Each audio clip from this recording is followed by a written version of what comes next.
Good morning. Welcome, everyone. Welcome to Cyberweek 2019, day 2. I'm very, very excited about our session this morning. We were just talking before everyone arrived. This is the most international session we're going to have during Cyberweek. It is 7 a.m. in California. It is 10 a.m. in Massachusetts. It is 5 p.m. in Israel, and it is 11 p.m. in Singapore. So we are literally encircling the world this morning. And, it's a group of really, really great people, and I think this is going to be a fantastic session. So, all women, aside from you. Well, I like to think I'm an honorary woman this morning. Let me just do some quick introductions of the great people that we have on the panel. First, we have Dorcas Quek. She's an assistant professor at Singapore Management University School of Law. She graduated from the National University of Singapore in 2003 and obtained her LLM from Harvard University. And she was a visiting researcher at Harvard Law School under the legendary Frank Sander, who is widely regarded as the father of the mediation movement. Dorcas's research in the nascent area of mandatory mediation was published in an article that has been cited globally by many, including Lord Justice Jackson in England. Dorcas has also been a district judge in the Singapore State Courts for almost 7 years, where she's conducted mediation and early neutral evaluation for civil and criminal cases. And she's been accredited by the IMI, the Singapore International Mediation Institute, and CEDAR in the UK, and the Singapore Mediation Center. So great to have you with us, Dorcas. Thank you so much. Thanks, Colin. Thanks, Colin. We also have someone that many of you know, Orna Rabinovich-Aini. She's an associate professor at the Faculty of Law at the University of Haifa. Her expertise is in ADR and ODR and civil procedure, with research focusing on the relationship between formal and informal justice systems and dispute systems design. She's a fellow of the Haifa Forum of Law and Society, the Haifa Center for Law and Technology, and NCTDR. She holds a doctorate in law from Columbia University, and she was admitted to the bar in Israel and New York, and was certified as a mediator in New York by the Safe Horizon Mediation Center. Many of you also know her as the co-author of Digital Justice with Ethan Katz. So, Orna, thank you so much for being here. And then, of course, we have Leah Wing, who's co-director of the National Center for Technology and Dispute Resolution. She's a senior lecturer in the Legal Studies program in the Political Science Department at UMass Amherst. She serves on the faculty of UMass Amherst, where her research and teaching apply critical theory to ODR, mediation, and truth recovery and reconciliation in colonized and post-colonial societies. Leah's been a mediator since 1983 and has trained everybody. She's been on the board of every dispute resolution organization. Her research is incredible. All of the standards and work that we do at ICODR, at the International Council for Online Dispute Resolution, is based on this deep well of research and work that Leah has done over the years. She's received the Award for Distinguished Service to the Field of Conflict Resolution from the Association for Conflict Resolution, and the JAMS Award for Outstanding Publication in the Field of Conflict Resolution. I could list her awards and accolades all day, but we got to get into the session at some point. So it's really an all-star panel, and I'm super, super excited to have everybody here. So with that, why don't I hand it over to Leah, who I think is going to kick us off. Thank you, Colin, for that incredibly nice intro for all of us. Welcome to Cyberweek, and I'm just going to pop up the opening slide here. We are going to talk about AI and ODR, applying ethics at key decision-making points in standards building and systems design. And we also, if I can get this to work, as Colin has so kindly mentioned, the introductions to the three of us, and here are the names of the short presentations we're going to give. Leah, I'm sorry to interrupt just one more time. If everybody who's on the call could mute if you're not talking, that will help us with some of the background noise. So if you wouldn't mind doing that, I may proactively mute people as well if I feel like there's some noise through your line, but not the presenter. Okay, thank you so much, Leah. Sure thing. So that gave folks a chance also to take a look at the topics of presentation. We're each going to do a brief presentation and then have a chance to take comments for those that are participating on the call, either through the chat button or through a chance to weigh in with your microphone. So with that, I will stop sharing and hand it over to Dorcas. Or is it would Orna like to start, or would you like me to start? Orna? Oh, sorry, no, Orna, my mistake, apologies. Yes, no problem. No problem. No problem. So I'm going to talk without slides. Hopefully this will be comprehensible despite the lack of slides. And I have this fancy title, which I need to unpack, An Ethical Duty to Learn and Improve Dispute Systems in the Age of Digital Justice. So I'll talk about this, I think, in 3 parts. First, I'm going to say a word or two about what is the age of digital justice in which we are positioned or entering. And the second, I want to talk about learning. And finally, I want to talk about why that would serve as, why there would be an ethical duty. So as Colin was kind enough to mention a couple of years ago, I co-authored a book with Ethan Katch, Professor Ethan Katch, the founder of the field of ODR, and the book is entitled Digital Justice. And what we sought to describe in the book is really sort of the new dispute resolution landscape we see that is taking place these days, as opposed to what we termed the traditional dispute resolution landscape, the traditional court or in alternatives, and the shift to digital justice really removed the face-to-face element, and that not only had an impact in terms of convenience, but we think, and many of my friends I know think as well, that this has had a very deep, or is having a very deep impact on the nature of these processes and what they entail for people in terms of access to justice. And what we noticed when we were looking at this emerging digital dispute resolution landscape was that access to justice was impacted in multi-directional ways. On the one hand, we saw many new barriers in the forms of new disputes emerging. We saw that the traditional processes that were premised on face-to-face interaction were often not accessible to people. So they were left with new disputes that were frequently, that could be more frequent, larger in numbers, even if not in scale. They were meaningful to people. And on the other hand, there were no effective or very few effective means for addressing the new mass of disputes that was emerging. On the other hand, technology also proved to be to provide new avenues for enhancing access to justice. Suddenly, there were new types of disputes emerging and being designed, new types of dispute resolution mechanisms.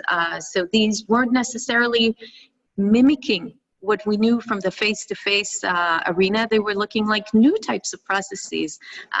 We now see triage systems in courts, automated negotiation that emerged early on in its different forms, surveys, crowdsourced dispute resolution, a lot of new options to think about dispute resolution, but also new thinking over time on dispute prevention.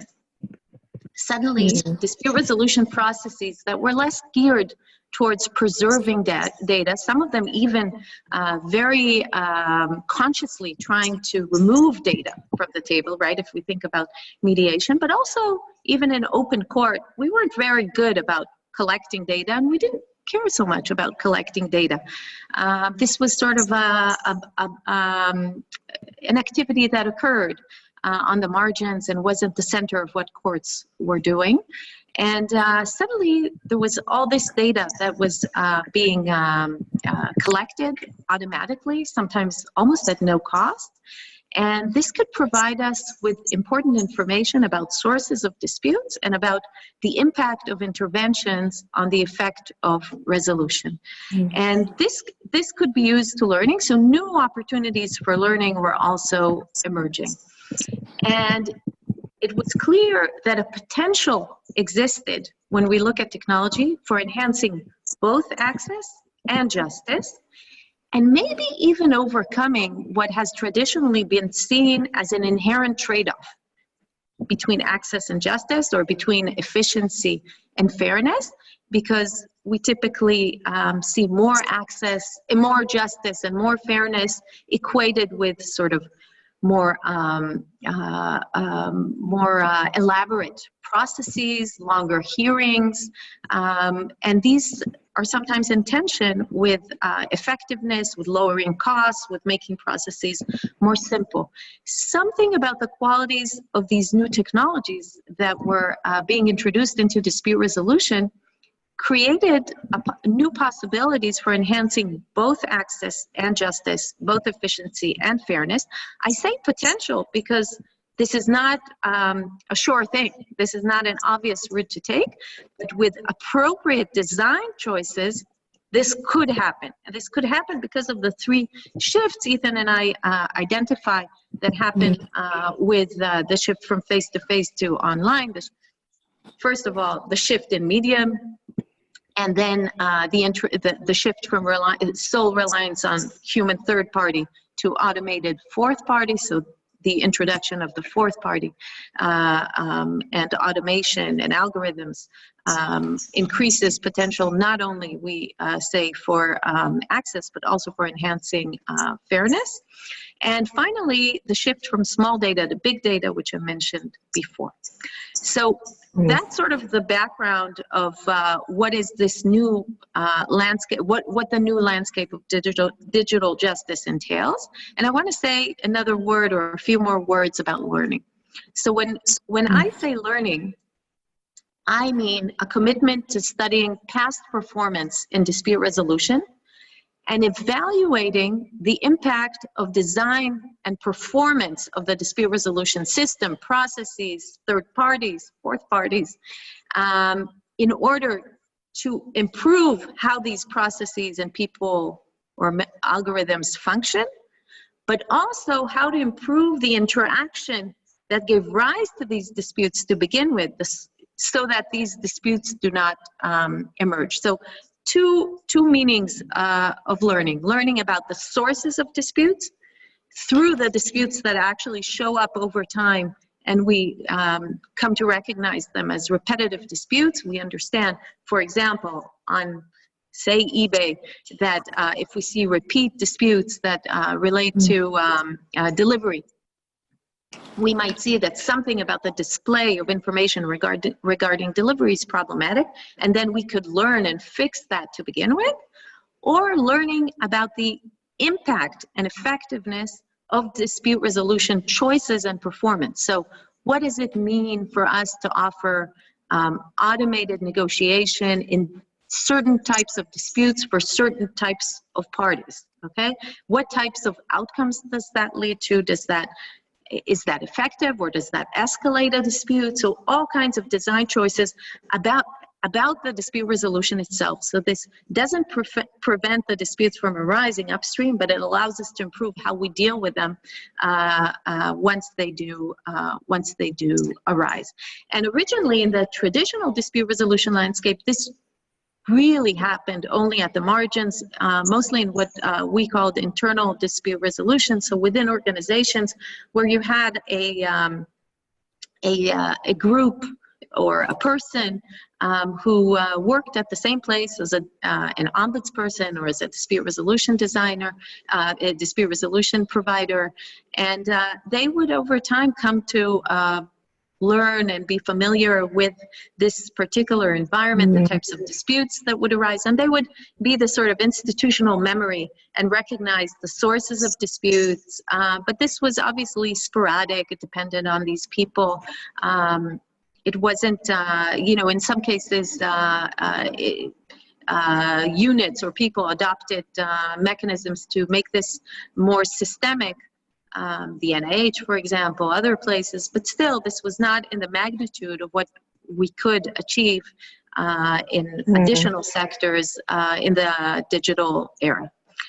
So what is happening now, and why do I think we should actually call this opportunity to learn an ethical duty? So it shouldn't just be a mere possibility to learn that is opening up to us, but I think it should actually rise to the level of an ethical duty. Dispute system design is not a one-shot activity. It's not static. We don't design a system and finish with it and retire. This is actually a cyclical engagement we have to constantly engage in, reevaluate our choices, see whether the conditions have changed, learn about the effectiveness of the systems we've put in place. This becomes all the more important. I think it's always been important, but becomes all the more important these days when some of the interventions are actually being performed and will be in the future performed by algorithms, sometimes learning algorithms, the impact of which we don't really know. Many of the people who design these algorithms don't really know. And it's very difficult, even after the fact, to decipher what exactly these algorithms were doing. They are a black box, as has been stated often. But what we can learn is at what stage they operated and what was the outcome of their intervention in certain instances for certain types of disputants. And this is an activity, especially given the fact that we do have a black box here, much more of a black box than the one we had when we had a mediation room. It's very difficult to discern what is happening. On the other hand, we have much more data than we had in the past. So what I think we as a community of people who are interested in dispute resolution in the digital age should commit to as a community is an ethical duty to collect a broad amount of the broadest amount of data we can, both on objective measures, types of disputes, measures of how many interventions, which types of interventions, at what stage, demographics of parties involved, and obviously outcomes. Study this type of data not only from an efficiency point of view, but also fairness. Are certain groups faring better or worse in certain circumstances under certain design choices? But also to collect subjective data, collecting different types of individuals' perceptions of fairness and of efficiency of these processes that take place, and to learn from them where machines work better than humans, what types of algorithms we want in place, where we feel we can improve and do better, and to basically engage in this ongoing learning as a constant ethical duty. Thank you. Great,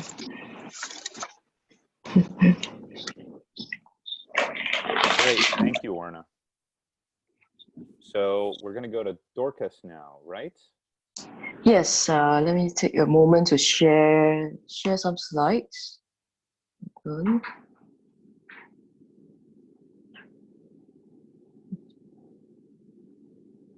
Thanks so much, Orna. I totally agree with what you mentioned about the need to really have. In fact, you frame it as an ethical duty, right? Almost like something really very important that is even more critical now in this digital era, to really see how we are going in terms of efficiency, fairness, and many other areas. Which I think this ties in with the very recent ODR forum, right? I believe that the theme was measures and metrics, boldly going where the numbers lead. Yeah, just checking in terms of sound. Is it all right? Yeah. Yep, sound is fine. Okay, let me just find the slides and then we'll be starting soon. Perfect. All right, can we see? Yep, we can. Yeah, so I thought that what Orna shared really ties in quite well in terms of what I'm going to talk about. So in terms of, there was a broad overview of the trends, the shifts, right, that are brought about by this digital era, and what it means in terms of dispute resolution, in terms of learning for us how to prevent disputes, as well as to handle them better, right? And then from there, then really an obligation perhaps of the community, the dispute resolution community, to really see how we can continually monitor and see the impact of these systems that are constantly emerging even now as we speak. So I'll be looking at how a specific context of called ODR systems. Well, by way of background, this is a particular interest of mine, probably because I used to work in the courts, and now in academia, I find that I often look at dispute resolution systems in the context of what Ona was mentioning, like justice, perceptions of fairness. I also look at very much at ODR and how it links to what happened in the past in terms of ADR. So of particular interest to me is really how these are used, how these digital tools, be it algorithmic kind of tools or AI tools, how they are used in the context of courts.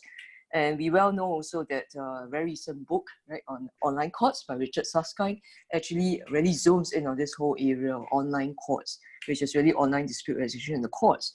I'm just showing a slide here on the ethical principles for ODR, just to say that Colin did mention about International Council of ODR or ICODA, right? So these are the kind of principles that I think we are looking at when we talk about ethical principles.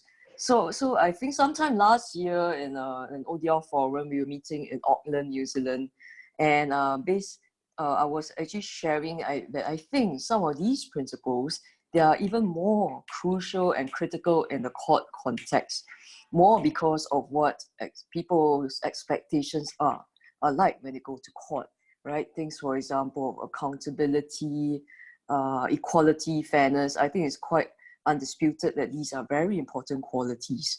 So from that angle, I was then looking at this trend, if we look at the next slide, about having ODR systems, right, which we are finding that getting more and more sophisticated in the ODR systems around the world in many different courts.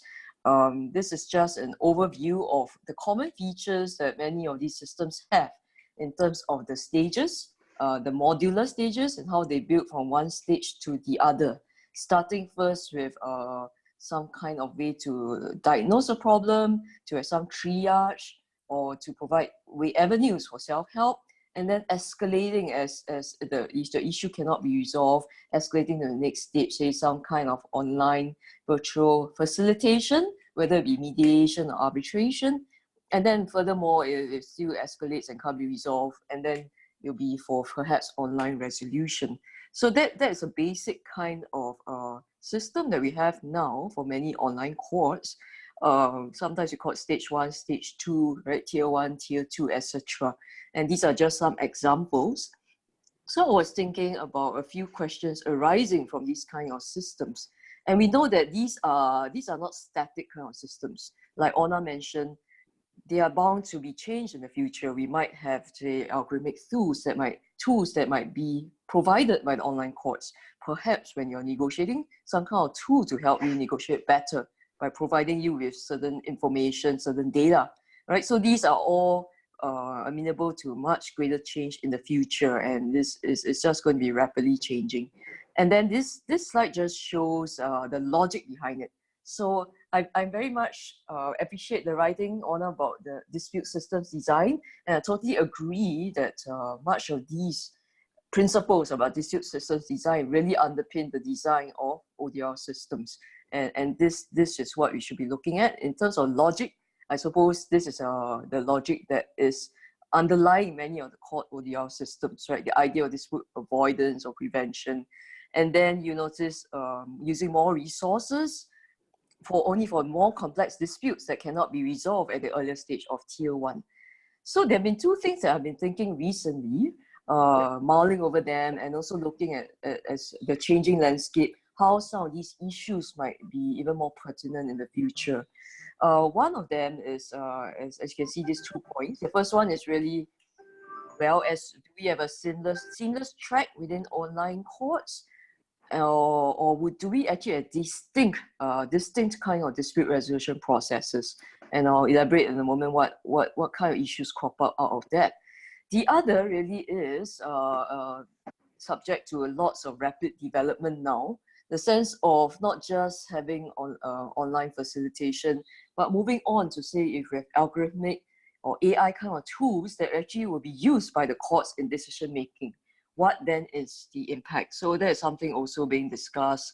I think it was also discussed by Richard Susskind in his latest book. Right. So moving on to the first one, seamless track or distinct processes. Well, in this respect, I'm actually looking at.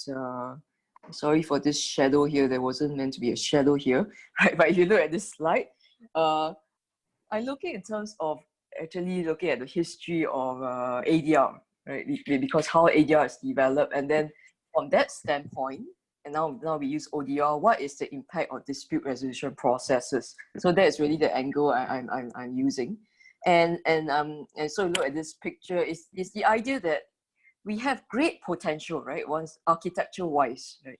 So to really design something that is seamless, right? So whereas in the past you might go physically from one place to the other, say from courtroom, you go to the mediation room. Now all these kind of physical barriers or distance or some kind of differences that are really very prominent to you, they are kind of not so prominent because we can actually seamlessly move from one stage to the other, right? And they are all maybe planned such that they seem to be progressive, right? We're not just moving out of one room and going to the next room. So of interest to me is really this idea because I think some of it has started. If you look at, say, tier 2, right? If you just look at the second thing, mediation arbitration. So actually there's great potential. In the past, probably if you want mediation, you just go to the mediator room and then he'll give you an explanation of what mediation is about. Perhaps there's sometimes a bit of mixture. Maybe the mediation might evolve, say, met up, right? Mediation to arbitration. But let's just put our thinking hats. If in the future, it might not just be on an online forum and then a human being there, right? Perhaps you might have a tool there, right?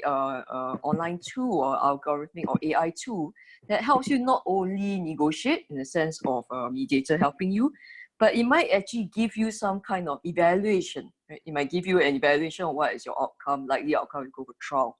It might supply you with such tools such that you're able to predict the outcome. So with these kind of tools, I think it's exciting because there is the potential for lots of hybrid processes, if you call them hybrid, blended processes.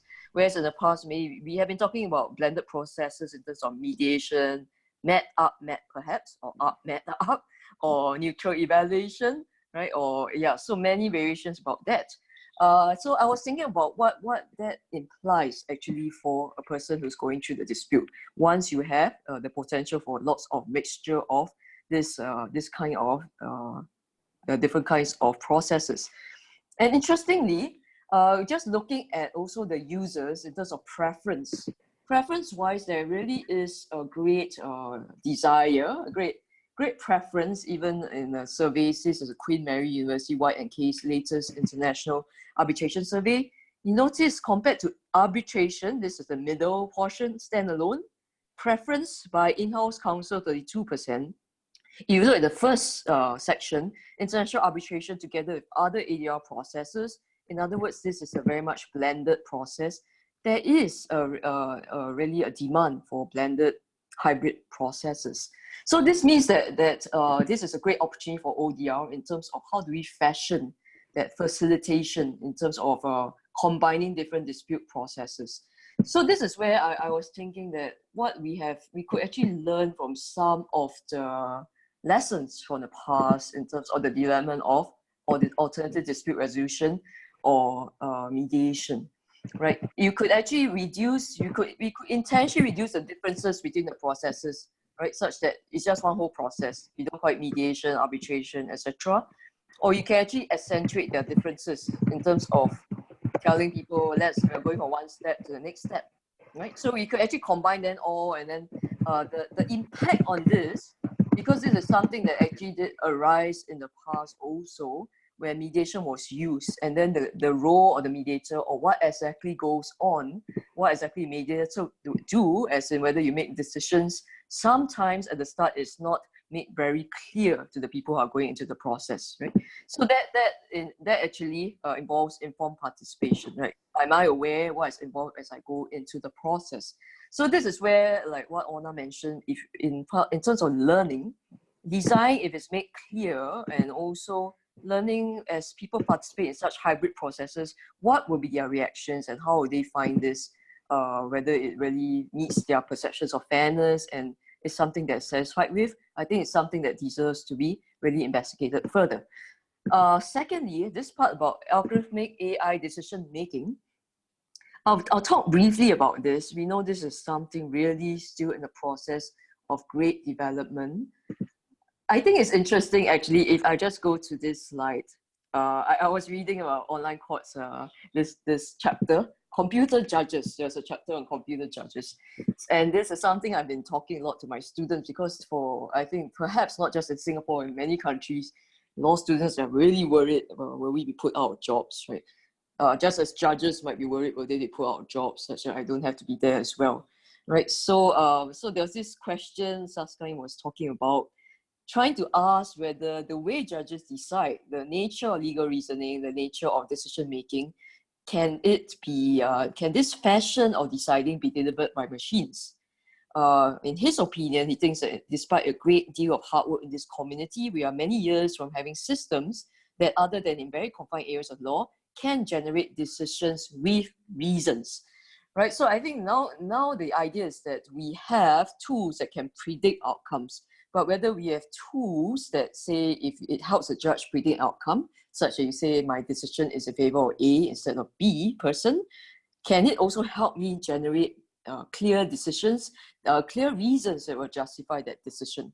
Right, so I suppose most people think at the moment we are still in the midst of developing that. Are we able to develop some way such that systems will outperform judges at their own game, delivering reasoned judgments and explanations that will look and feel like the finest of human judgments, but sourced through AI? So that actually, in a nutshell, is what I've been thinking about, because I think there's been lots of discussion. This is just one example. Most of us know about this discussion in terms of using risk assessment tools and using data to then have an assessment based on the risk of reoffending, right? So that, of course, led to a lot of controversy, because I think it's about whether the data was representative or whether it amplified certain biases, right? But more importantly, I've been looking at what happens if we use it, right? The judges use it, or what if not the judges use it, but it's offered, say some predictive tool is offered to the parties as they negotiate, right? And then there's no way to see what is the reason for, say, a certain prediction or a certain outcome. So there are some issues really about explainability. How do we ensure that a decision being predicted, albeit with lots of data and very, very, very deep machine learning, how can they be explained such that there's accountability, is explainable, is transparent, right? So in this respect, I think there's a distinction between predictive tools and what we're talking about giving reasons. And interestingly, lots of predictive tools we have now, these are just some examples, they do not they do not predict results purely based on legal grounds. A lot of the predictions are based, say, on other factors, other extra legal factors, maybe the judge, right, the subject matter. And these are already available and being used by lawyers, because we might well use it to decide whether to settle, whether to negotiate or not, or whether to go ahead. Right? The big question which I've been pondering about is, at what stage will such tools be developed such that you can also justify with reasons, such that you not just predict the outcome, but you also can, say with a computer judge, also explain why this outcome was reached with reference to precedents, with reference to legal principles, etc. So in conclusion, it's really the issue about transparency. Ona mentioned about whether it really is a black box. Can we find some ways to actually make use of that big learning there? Because there can be lots of learning to generate and actually predict an outcome, which might also overcome certain cognitive biases within humans. But can we find a way to really overcome that black box such that those decisions can be explained, perhaps with even some AI tools, in a way that can be grasped by human beings who are listening to the explanations? So I was just looking at some writings, but this is of course not my area of expertise, computer science. So there have been lots of developments. People are trying to find, using AI tools themselves, to find ways to actually overcome the black box problem, to actually deliver justifications, right? So those are the two things I've been talking about. And some of these have been, some of my musings have been in these two articles so far. And yeah, so that's all I'd like to share. I look forward to also hearing a lot of the comments. Thank you. Thank you so much, Professor Quek. And if I'm able to, I will now shift and share my presentation.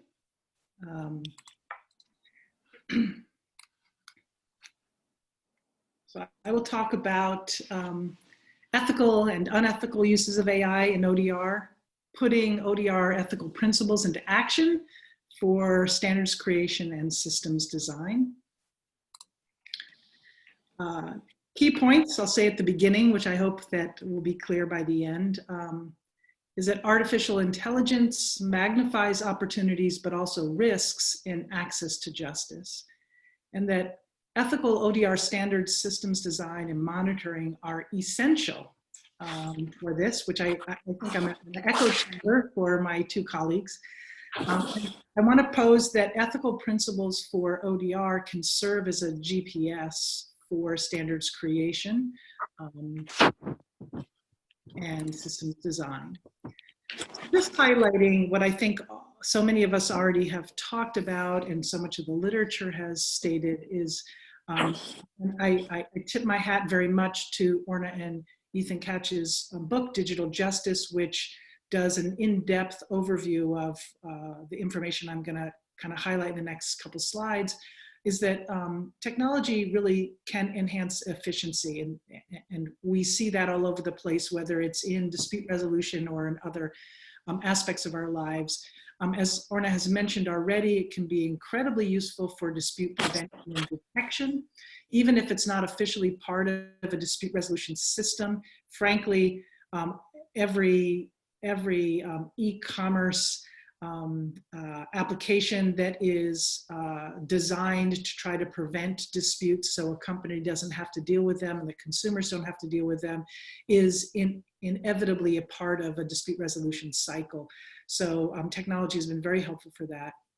And it can contribute to the handling the complexity of case management as well as contributing to creativity. I know there's a lot of debate about whether when we take humans out of the mix entirely, we lose a lot of creativity, and that's a legitimate argument, but it also can provide new ways of thinking, especially when we have highly complex cases. We also have the increased risks that are AI driven, I would argue.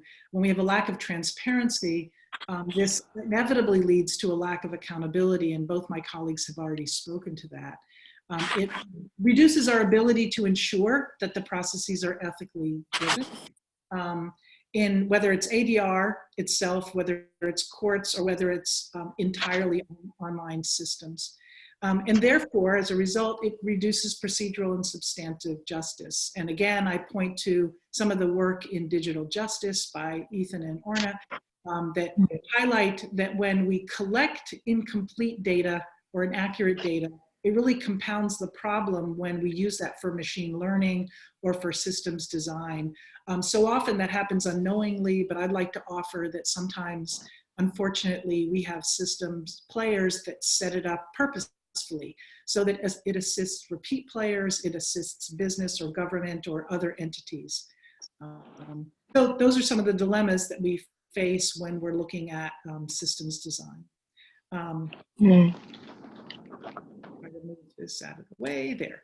So we have a set of old ethical concerns that for decades we've been challenged by. How do we deal with power imbalances? How do we deal with the preferences for repeat players, their familiarity with systems, with processes, and actually with human interveners? And those are not, there are a lot of creative ideas out there, but we still have debates in the field about how to handle that. But now we have a whole set of new ethical concerns because we have new input points, we have new ways of gathering data. I just mentioned some of the ways in which we can misuse data intentionally or unintentionally. And also, we now have as Dorcas has highlighted, we have this integration into systems that's going to cause changes to systems. That's both exciting and can make things more efficient and have more creative possibilities and options, but it also leads to a greater lack of misunderstanding or a lack of accountability inside those systems. So again, I'd say I want to add my voice to the clarion call for the need for ethically driven systems. I'll just take a brief moment to say that there's a lot of literature out there on what principles are and what standards are, and they're often used in a layperson way rather interchangeably. So I just want to highlight a difference in the way I'm using them. Framing principles as overarching values and standards being framed as actually rules-based. So we can measure whether systems live up to those rules, or whether practitioners, whether they are AI, digital, or human, whether they're living up to those standards. So I want to point us towards a set of ethical principles for ODR that are a list of shared values, not rules, and say that they hopefully can be helpful to guide us as we develop standards together.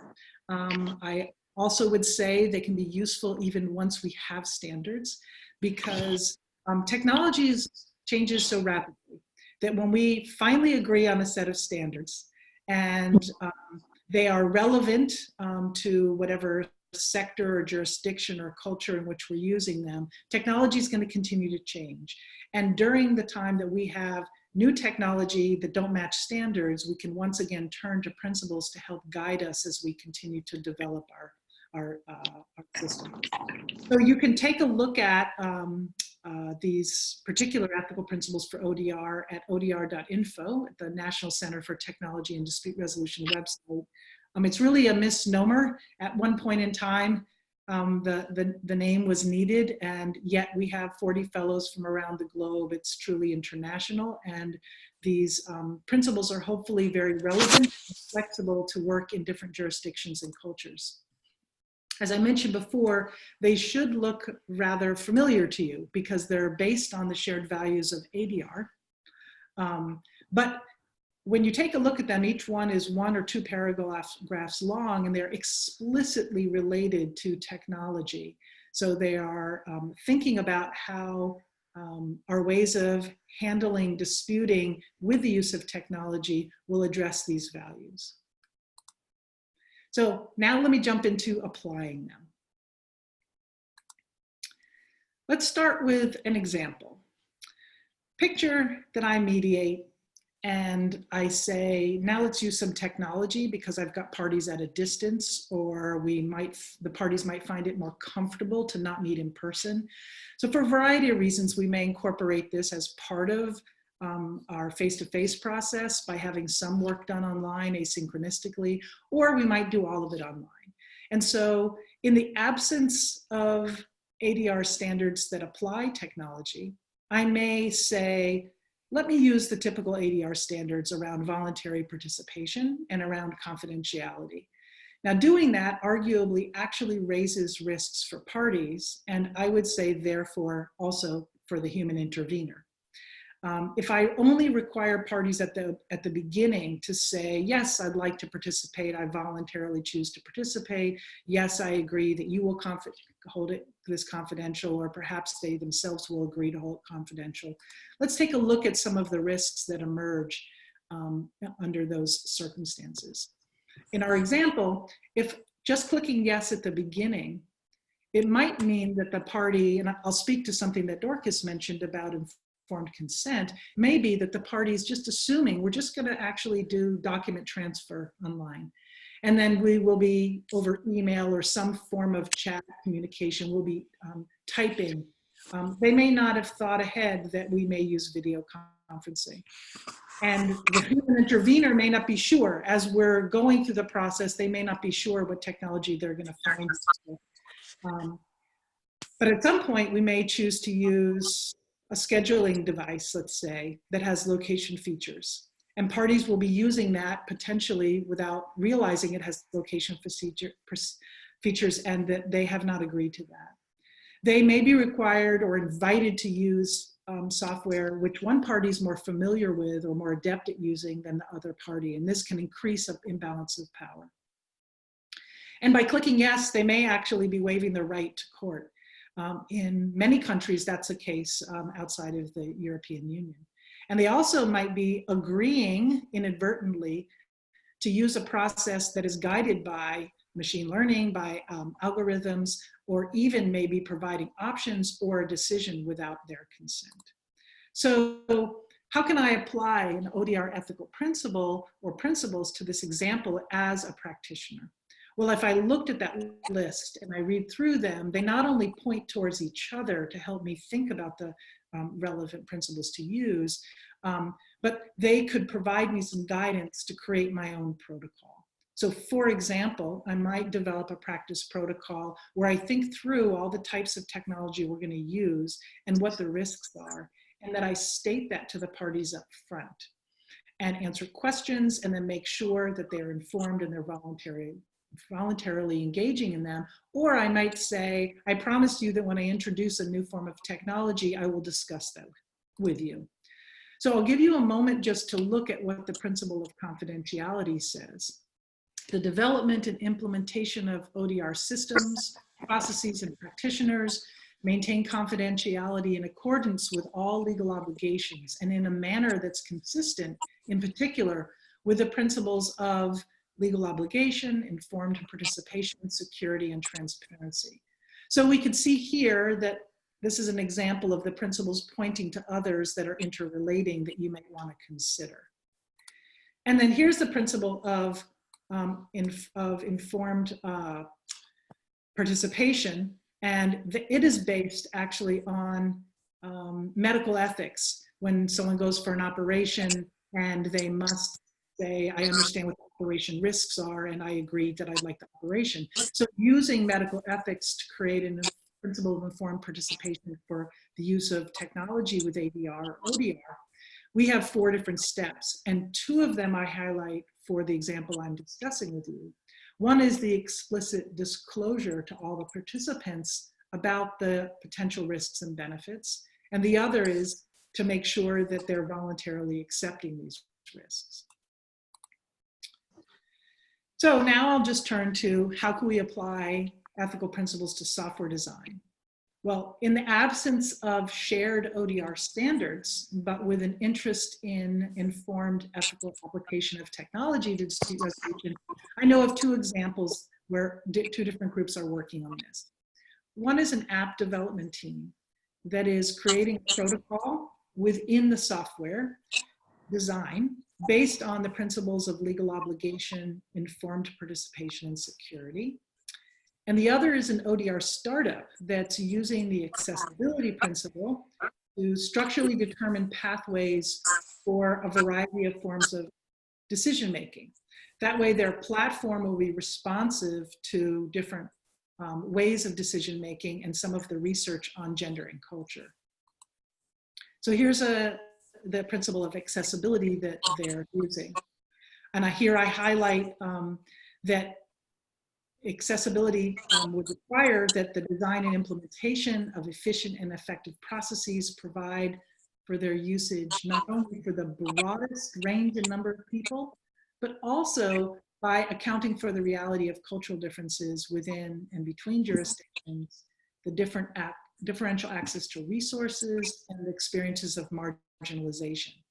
So if we have that in mind, right, that can help us to make decisions about software design, platform development, employment of AI, etc. And I'm lastly going to just give you a brief example of how we could use ethical principles to help us construct standards. First, I'd point out that we might want to identify a target, and I know Janet Martinez is on the call. We've had a rich discussion about this, and I thank her for her contribution to these ideas. We want to identify for whom is the standard. We may find that we can create a standard for all of these across the board, but my guess is that they may be need to be fine-tuned depending on whether you're talking about making a standard for AI or a standard for a whole system or a standard for a human neutral. So if we wanted to create a standard related to accessibility, then I pulled out, you can see on the screen, some of the key components of the principle of accessibility. And then if we're, again, it matters who you're thinking about the principle, the standards for, is, for example, if we're talking about a court or we're talking about an e-merchants ecosystem, then if we're trying to create a standard for that particular context, would we be thinking about accessibility? How would we be thinking about accessibility based on where ODR is connected to the rest of that system, right? It's going to matter whether it's a separate track, about whether it's embedded in the larger system, whether it is, as Dorcas mentioned, whether it is part of a hybrid system or whether it's really separated out. Where is it listed? How will people know about it? At what stage of the process that they're involved in, the buying or the selling or the application of a complaint to a court? In what way is it made visible? Because accessibility issues are directly related to that. What about costs for participation for public dispute processes in particular, et cetera? So I hope that this can show that the ethical principles can be useful at different points in our processes for actual human practitioners, for the development of standards, and also very importantly for systems design. You can find these ethical principles at odr.info, and as has previously been mentioned by several people, the International Council on Online Dispute Resolution is a membership organization that you all are welcome to join, and they are working to apply these principles to the development of standards, and there's a set of standards that are listed there. Thank you. Fantastic. Thank you so much, Leah. Okay, great. Wow, that's incredibly rich range of presentations. So I think we want to open it up to the participants. So do people have any questions or points of clarification they would like to focus on?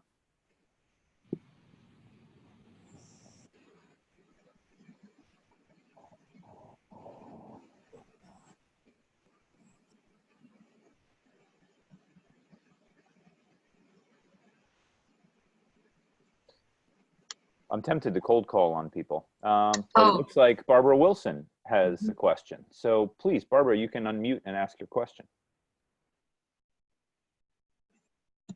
Or you could just type it in the chat, whatever you would prefer. We did have a comment before from Robert, who said, for companies, there are two key issues that legal departments have difficulty with. One, organizing the case data, despite having case management software, and two, having a more detailed methodology on how to develop settlement policies that are equitable and at the same time align with business objectives. So I don't know if anybody wants to tackle that before we hear Barbara's question. Well, maybe I'll just say that this is, I think this is exactly the challenge we're talking about, that when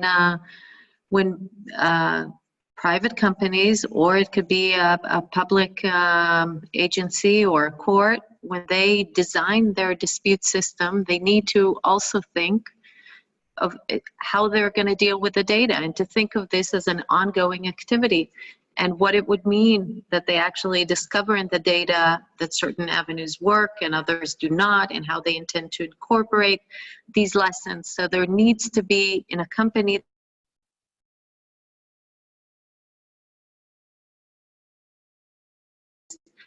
to study the data, to collect it, to make sure they have mechanisms that are effective in capturing the right kind of data, and then how to study that data that is captured, and then how to implement the lessons that emerge from that data. It is a challenge. I think the first phase is recognizing that the challenge exists, and then assigning responsibility, accountability, as I think Dorcas mentioned, for handling the data and incorporating it into the system design. Great. And I see Robert did just post a follow-up, but Barbara, why don't you ask your question first?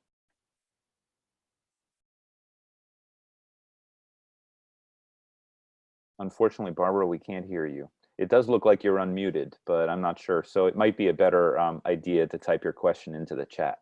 So let's go with Robert's follow-up. Robert said, Leah, what did you mean on your slide when you said that algorithms can impact outcomes without consent? If a user is negotiating a case through an automated platform that relies on algorithms to be automated, by definition, aren't they consenting?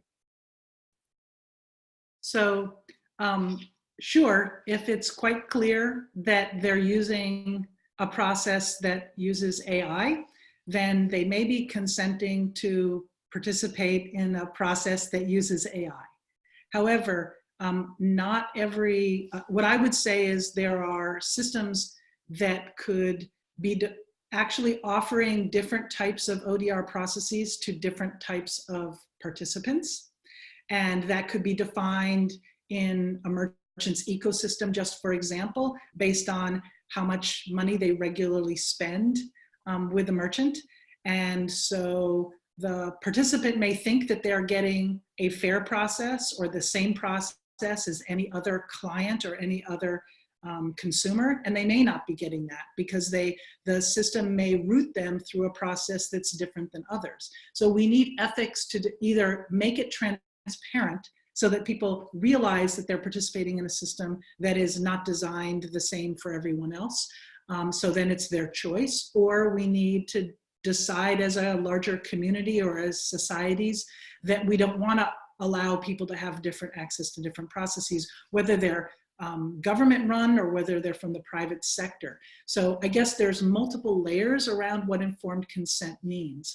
There could be an agreement that we will use an automated system, but that still doesn't mean that there aren't ethical dilemmas built into that. And also I think that there are times in which people are engaged in using a process when they don't know that there's machine learning that's being used behind the scenes that's impacting the process design itself. Great question. I appreciate your comment. Yeah, and also a good follow-up from Yam, who posts in the chat, how can we ensure that informed consent is possible when deep learning is often not easily explained, even by the software designers themselves? It's a brilliant question. I invite my colleagues to also join in on the conversation. Any thoughts from Orna or Dorcas on that? Yeah, I was thinking about what you're saying about informed consent, Leah, and I was thinking, yeah, I think along the same lines, there are struggles. Say, if you really want to have informed consent, there were two things that you pointed out. You need to highlight perhaps the risk, right, and then get the voluntary consent. So for instance, this relates probably to Yam's point. How are we going to highlight the risk, or perhaps highlight or explain that there's some deep learning involved here? So the usual objection would be, how I can't even explain deep learning. So how am I going to explain to someone such that that person can consent to it? So this is something I also been wondering, how much do you explain, and then so that it's really apparent to the person what it means, and how do we highlight the notable features? So all I could think of is maybe really highlighting those that are really, really notable things that might have an impact. And to the extent that we can explain what is being used, what machine learning is being used, the impact on the person, just highlighting those points. I'm wondering what both of you think. I actually, this is a conversation I've had several times with people. We talk about how ODR is focused on procedural justice. And the thing is, with machine learning, we don't really understand the procedure. It may be beyond our ability to even comprehend what's going on inside these algorithms. So we only can evaluate the effectiveness of these machine learning mechanisms by their outcomes. But that's not often a possibility for parties, because they only have one case. So it does seem like this is a significant issue. I mean, we need, and that's one of the reasons maybe why I think an organization like iCoder is important. If we can go in and look at the data and do an audit and look at a large number of outcomes, we may be able to say, yes, this is a trustworthy AI. But an individual party that's sort of beyond. So I think the question that Yam asked is great. How can you consent to a process where you don't even understand what the process is? And it may be impossible to explain. Exactly. I agree. And I think, in this context certainly, and in other contexts as well, I think that transparency is sometimes overrated. It's certainly important, but the question is at what level? So we're not going to get informed consent here that people actually understand exactly what's happening, because the people who designed these processes don't understand exactly what's happened. We've heard Facebook say, well, we don't really know what our algorithm does, right, in certain contexts. So this is, and I agree with Colin, the only way here we're going to sacrifice some of the informed consent, or at least informed consent as we've known it thus far. We would color it with a different meaning, with different content. We would inject it with different content, and that content might be auditing. So they would have to disclose information about the kinds of audits this process has gone through. So it would look differently. And to be frank, informed consent has had its limitations in other contexts as well. If we looked at what's happened in the medical context, where we also have algorithms, right? But it's very difficult to know what you're agreeing to. And sometimes when you read the fine print, you don't really want to agree and you don't really have a choice. So that's right. And that may be where this goes, is you don't really have a choice. These algorithms are used on the back end and you don't even know they're being used. Exactly. And I want to point out, Robert made a great, and I'm sorry, Leah, please. I probably was headed in a similar direction. I was going to say, one thing I want to make as a plug, I think that I have made it clear already, but one thing I'd like to say is I do find that there is a need for standards. And they're valuable for many different reasons, for protecting all the parties involved, and for us to try to create the most equitable set of processes and opportunities for whether it's healing or for transforming relationships or for concrete outcomes. At the same time, the questions that we're talking about, as far as I'm concerned, they don't all have a perfect answer. And because we are, and this points to, I think if I could just try to speak to Robert's next point in the chat, is that I cannot picture how we could have the same exact standards for every jurisdiction, for every type of technology, and for every cultural setting. At the same time, we don't even have all the exact same standards for arbitration as to mediation, just as an example. At the same time, when we have an ongoing living set of ODR ethical principles, these are the discussions we're having here, are the discussions I hope people are going to have as they design their platforms. And I hope that practitioners who begin to use technology more and more will have with themselves and with their colleagues as they figure out the protocols they'll use. So the standards are very important, but they're not the be-all, end-all. And so these are rich, important discussions that I think can make a greater impact when we continue them. That's what I'd say. Yeah, I echo that, because I think that wrestling itself with these kind of questions is something that we have to do. And of course, how it applies to each context might well differ, but I think we probably have to think, for example, the principle of informed consent. To what extent is it feasible? Right? Of course, it depends on what kind of technology. To what extent is it feasible to really explain such that the person does know the largely what the impact could be on himself or herself? Yep. Yeah, if I could just piggyback on that too. I mean, I love what you presented, Leah, about targeted standards, and I think we do need to get very specific, application by application. I think what Orna said at the last iCoder meeting we had is, instead of just coming up with standards, we should also come up with questions, which is like, hey, if I'm somebody who's building an ODR platform, what questions do I need to ask myself about each one of these standards to ensure I'm in compliance? And one of the things that I've aspired to is making these standards so simple we can put them on a laminated card and make them objective, so that we could have an audit committee come into an ODR platform and say, okay, let's look at accessibility. Is your process available less than 2 clicks off of the homepage?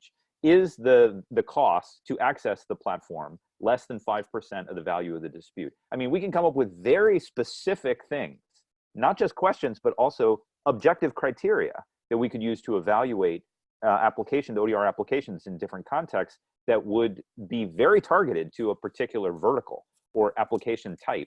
And I think that it gets us from the perspective of principles to general standards, to specific standards, to actionable, objective, evaluative criteria. It may be, as we say, when we move to AI, the importance of organizations like iCoder and these external audits become much, much more significant because of the lack of transparency on the internal operations of the processes.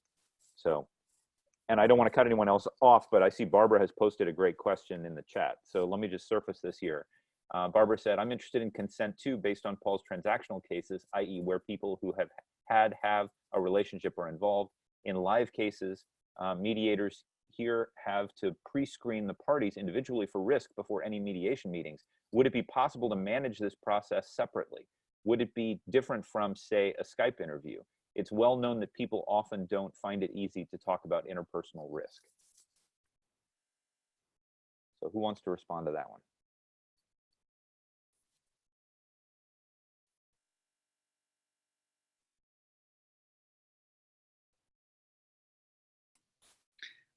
If I'm understanding at least part of the question, it sounds like there's a question about asynchronicity, and I hope I'm not misunderstanding. If I am, someone else jump in, or Barbara, please clarify.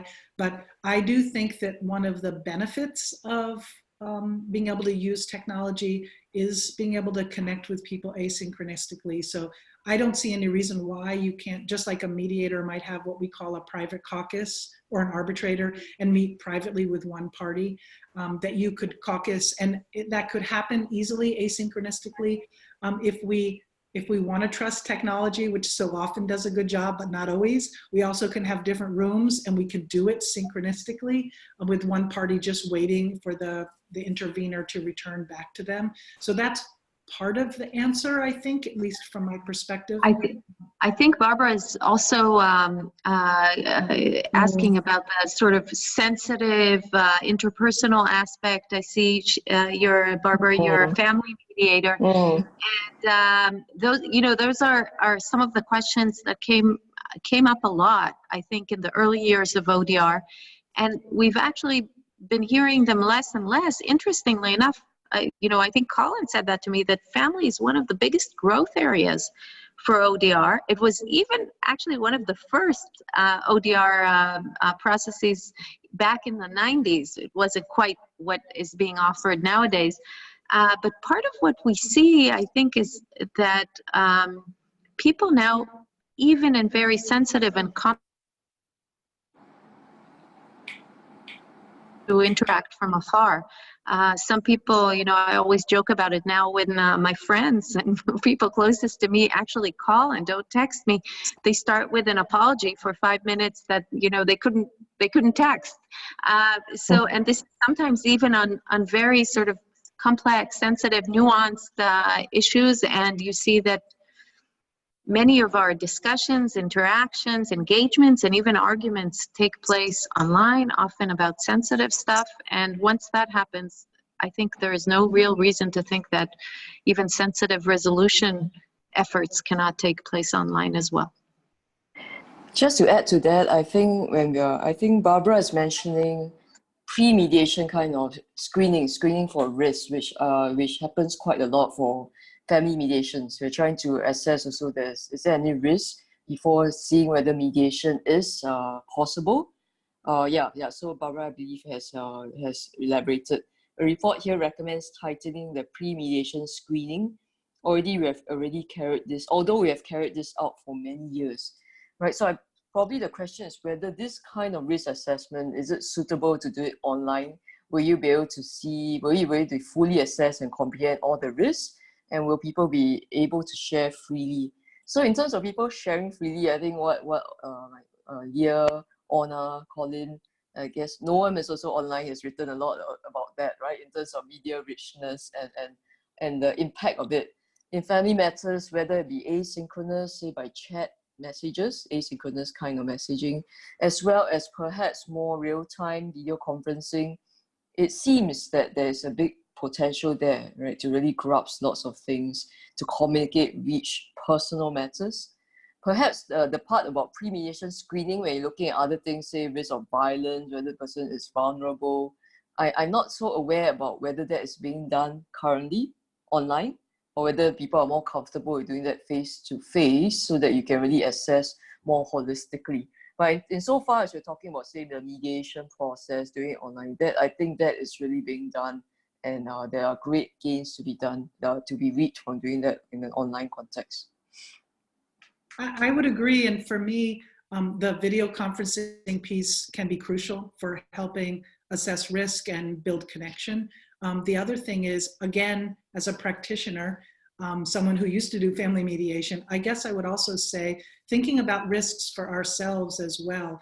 When we're promising confidentiality, what technology are we using? Can we really guarantee, you know, what happens? When I take notes and then I shred them at the end in front of the client, then there are no more notes. But what happens to the conversation? I'm promising that it's confidential. What if my client or the disputant is videotaping that? So I think that it can be incredibly helpful, and video conferencing can make it possible to do some risk assessment and build a connection with the disputants. And at the same time, this brings up these questions around risk for even the mediators that are worthy to think about. Yeah, and if I could pipe in too, this is kind of a shameless plug. I pre-recorded one of the sessions for Cyberweek with Gene Sternlight from UNLV, who's written a great article called Pouring a Little Psychological Cold Water on ODR. And Gene's expertise is all about human psychology and dispute resolution. And I think what Barbara's question, it all ties together because it gets to this question of consent, informed consent. And I think it's, what Gene talks about in her article is that there's a temptation through the use of technology to sort of ignore some of the more complex aspects of human psychology. And I think in face-to-face mediation, we have done a lot of pre-work to ensure the parties know what they're getting into so that they aren't surprised in the middle of the process. And then we can evaluate whether or not we think this is a good fit with the needs of the parties. But it seems to me that some of these ODR mechanisms are so highly automated, particularly AI-based, people just want to take a big bag of disputes and then pour them into this algorithm without doing a lot of pre-work to educate the parties or evaluate whether or not it's an appropriate fit. That process is an appropriate forum for their particular fuss. And then the algorithm will sort of chew through these cases and maybe get us a resolution in a certain percentage.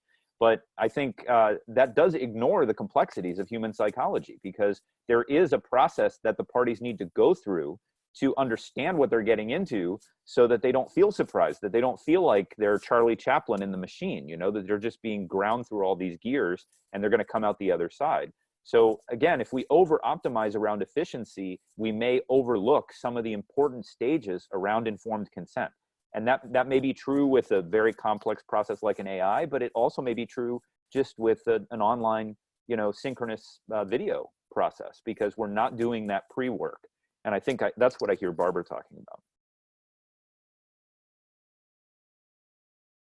So I have to say, please, I don't want to cut anyone else off, but we are at 8:15 Pacific time, which means it's past midnight for Dorcas. And I think this conversation could easily go on for another 2 hours because we have so many interesting things to say.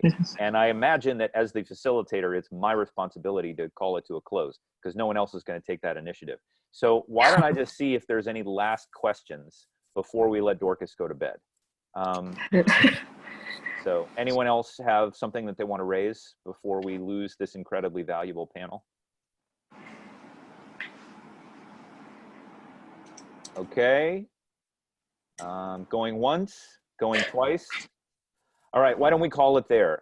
One of the sad things about these online processes, as I've noted, is you don't get to hear the peals of applause from the audience afterwards.